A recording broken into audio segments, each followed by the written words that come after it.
Hi everyone, this is Dom. Welcome back to Let's Do It. Today's episode is going to be a Let's Talk video. As you know, I've been doing on the Let's Plays FIFA uploads, playthrough on a career mode. And I was thinking, as I've been playing it, there's been quite a few frustrating aspects of the game. I think everybody who plays FIFA is aware of them. And that's why in this video, I'm going to be talking about FIFA 2021. If it does come out, which it's gonna, let's face it, because this pandemic's not gonna last forever, it might just be a bit later than it normally is. So, for FIFA 2021, this is the things that are my opinion that I think need changing, updating, or bringing into the game. Now, before you get invested into this video, it's a career mode talk this, because that is pretty much what all I'll play on. I'm not a big fan of the online, and I think there's a lot of improvement needed making with the career mode. So I'm just going to get straight into it. I've made a lot of notes because there was so much I ended up writing down that I couldn't just do it off of the top of my head. Like I said, as I've been playing, I've been thinking, that's a bit laggy or whatever, I'll write that down. I've also spoken to some friends where I said, what's your opinion? They've given me some good pointers as well. Like I say, I'm just going to jump straight into it now. At the end of the video, feel free to comment any changes you think need to come into the game, or challenge me and say why my ideas aren't good. So, first one on my list, this is for in-game, so when you're actually playing the matches, is penalties and free kicks really need sorting out, because I kept doing them and it doesn't matter who I took it with, whether they got a penalty accuracy of 20 or 99, so they were the worst and the best. They just balloon it straight over post or whatever every time. I do score goals with it, but it's so difficult. So it was only a few weeks ago I took myself onto the practice mode, because I thought, it must be me, I must just be shit. Same with free kicks, just either go straight at wall or just get ballooned wide. And I was just scoring everything on the practice arena. And the thing is, it's like the nerves. Now, on the in-game, it doesn't matter whether we're winning or losing, they get the same nerves. And as they're running, the target area just gets bigger and then it just gets ballooned, and it's really frustrating. Now, this happened in one of my last uploads, and I said, what the hell is this about? And it's happened in a few of my uploads, to be honest, if you check it out. Now, they always seem to bottle it, and I feel like that's a big flaw. I think it's a good idea what they've done, because players obviously do get nervous in games, but they don't get nervous when they're 5-0 up. Things like that, it really needs looking at, it needs sorting out, in my opinion. Obviously, that's all there really is on that, because that's all there is to it. They bottle it too much. It's frustrating. Another one that's been doing really, these have all been frustrating me. Tactics. So, obviously, we know how we want to play a game, and we know how we want to get it to work out. And if you take over your own team, you want to play the way you're watching them, especially if your team in real life is playing well.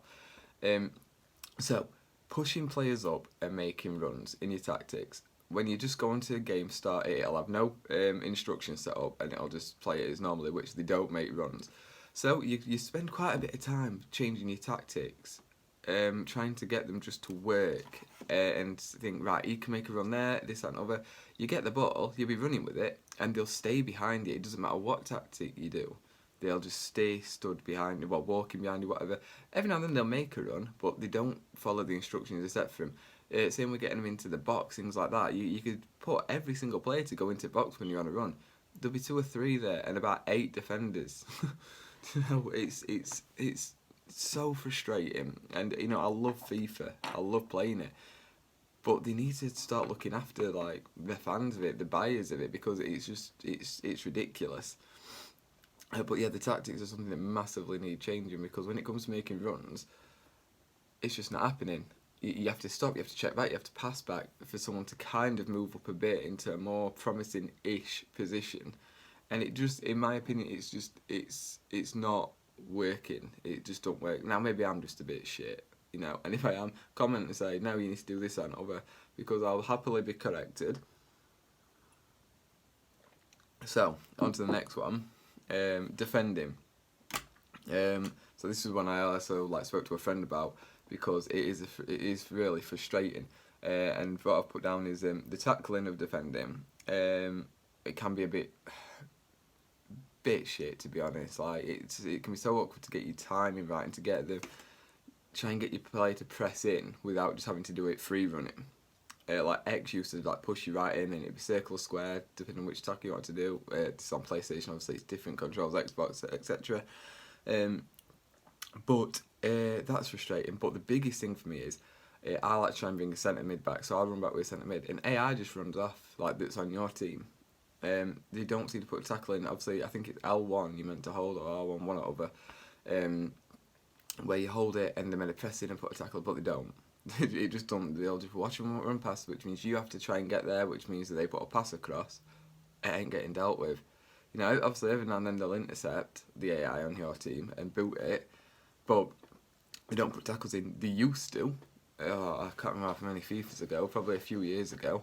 They used to tackle, and it used to be better for defending because you could have it on higher difficulty where you're going to struggle to score, but you'd defend as well. You'd be able to keep clean sheets because the AI did its job on your team, which is a big frustration for me.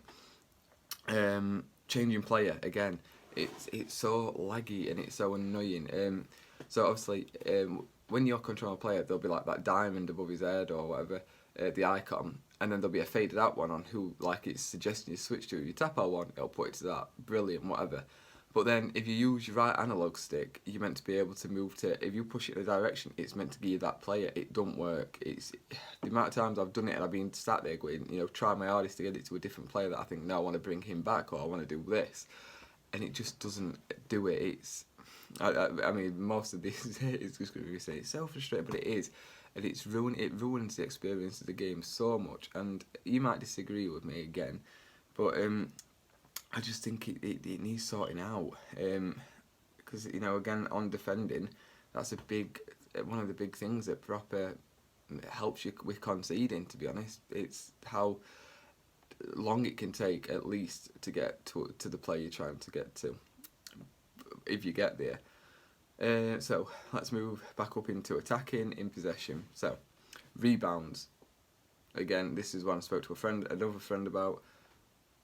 The amount of times when you're on the defence, they'll shoot, they'll rebound, they'll get it, they'll tap it in, whatever.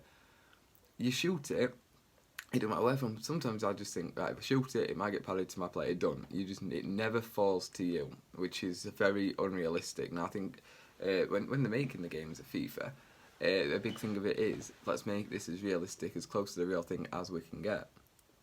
But it just doesn't happen. So the rebounds don't come in. The passing accuracy can be all off, along with the passing power. You know, sometimes you hold X down to put a nice hard long pass in, but because they've got to turn a bit to do it, it'll just go so slowly to cause an interception. If it even gets to that far in the first place, sometimes it can be that weak you pick it up again with the same player anyway. Passing accuracy again. All you got to do is use your left analog stick and it aims it in the direction. So if I point that way, why does half the time it go that way when you're pushing it in the right direction? It's like the AI saying, no, put it this way.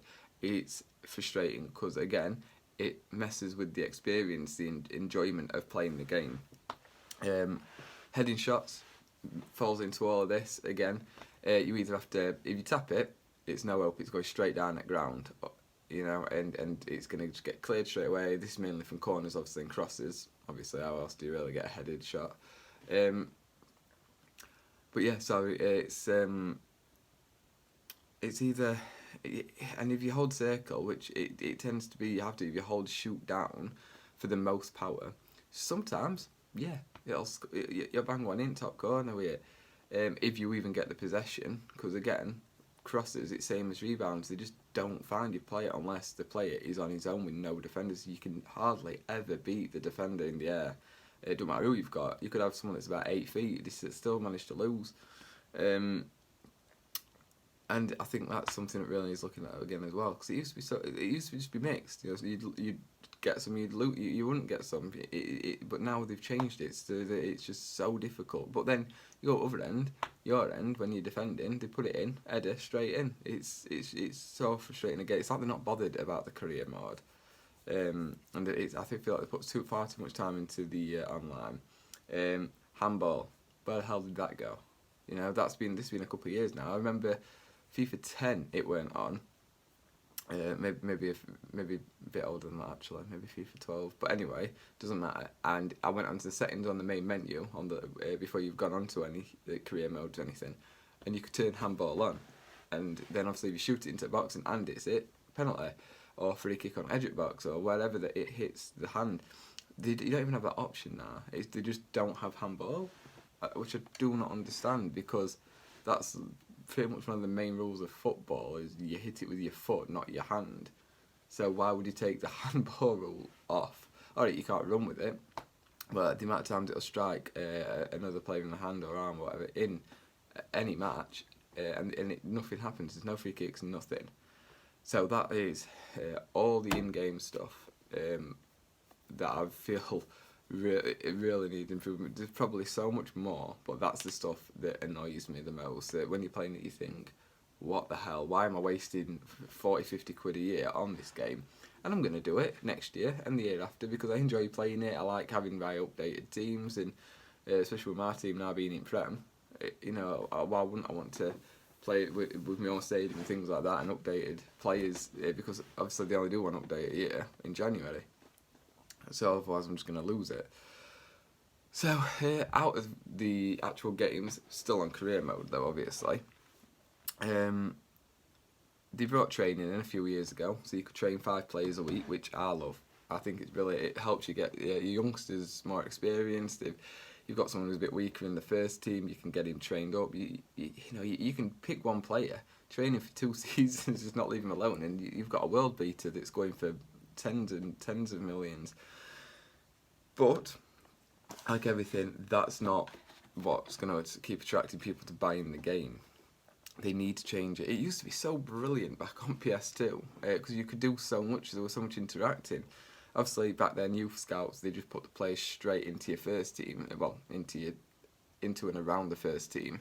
But now you've got the academy where you can keep them, which is good. But here's my thoughts on how it could be so much better. Which this is the part where I would really, really love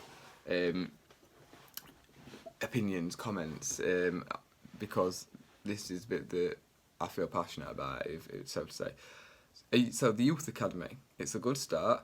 Now, if anyone remembers a game on PlayStation 2, LMA Manager was fantastic. It was probably the best management game that has been brought out.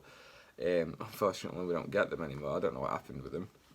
But they had a youth academy set up on it, so you could go in your first team, you could view the youth team, it'd tell you the stats, obviously you couldn't see the games, you couldn't see anything about them, it'd just bring you some stats up, and like a bit of a rating system. You could bring up for one match, or you could bring them up permanently.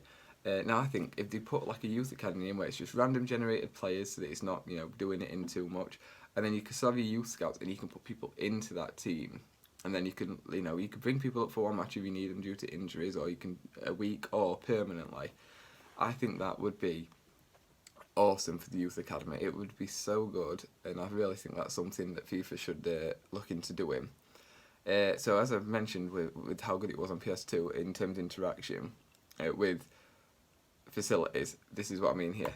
So obviously you can't say staff and stadium upgrade. You used to be able to upgrade your coaches, things like that.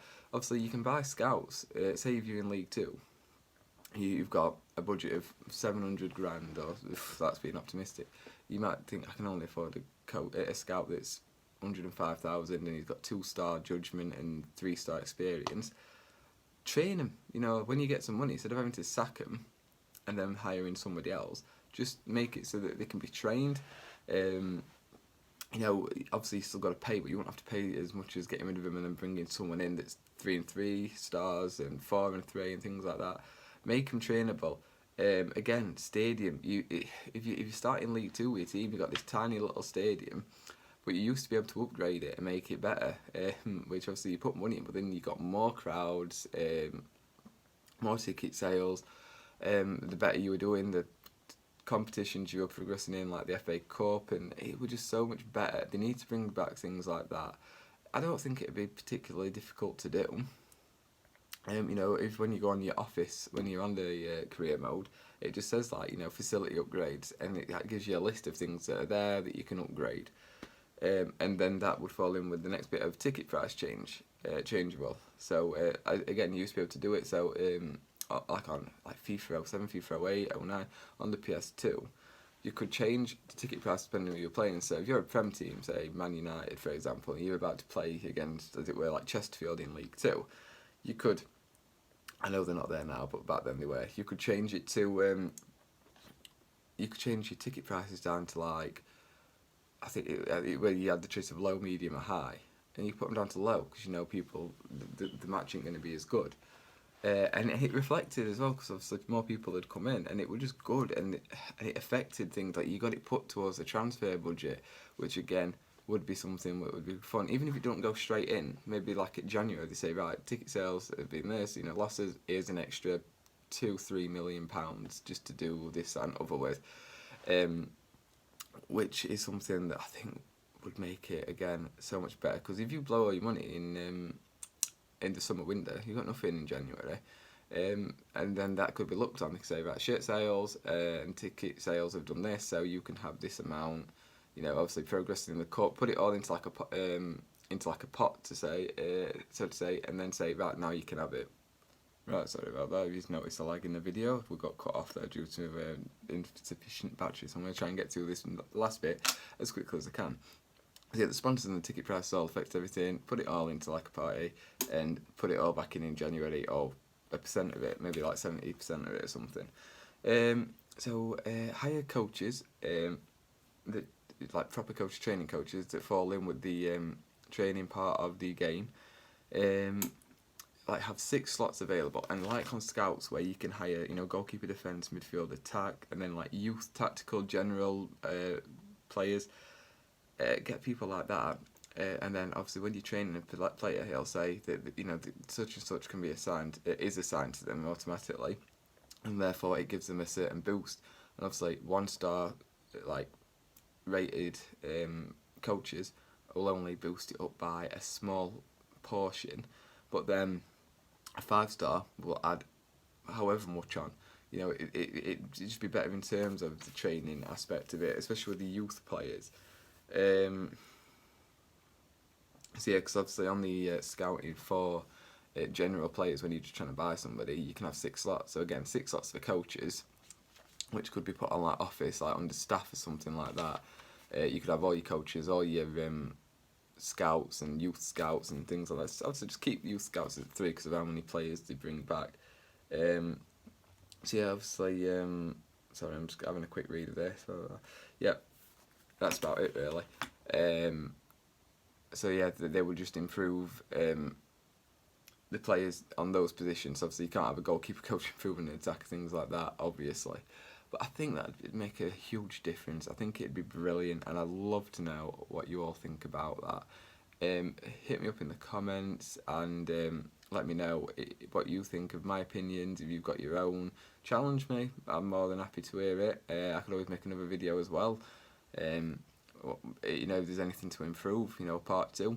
But for now, I'm going to leave it at that. So thank you so much for watching. If you have watched the end, like, subscribe, hit the bell, drop a comment. I'm going to be doing a giveaway soon. There's going to be more details coming on that. So yeah, just stay tuned and I'll let you know.